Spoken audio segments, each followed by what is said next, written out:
आरोपी विष्णू साठे वाल्मिक कराडाच्या सर्वात जवळचा. विष्णू साठेच्या नावावर 46 कोटींचं बिल उचलण्यात आलंय. सुरेश दसांचा मोठा आरोप. परळीमध्ये स्पेशल ऑडिट लावण्याची मागणी.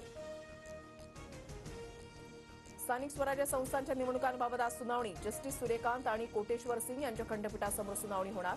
मनपा जिल्हा परिषद निवडणुकांबाबत निर्णय होणार का याकडे लक्ष. पालघरचे शिंदेगडाचे नेते अशोक धोडी यांच्या अपहरणाचा गुन्हा दाखल. ड्रोनच्या माध्यमातून अशोक धोडींचा शोध घेण्याचा प्रयत्न. धोडी मागील 7 दिवसांपासून बेपत्ता.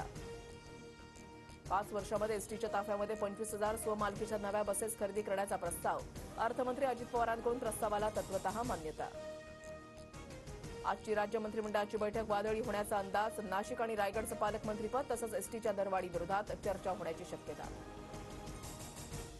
तिकीट दरवाढी विरोधात ठाकरे गटाचं आज राज्यभर आंदोलन. तिकीट दरवाढ रद्द करण्याची ठाकरे गटाची मागणी.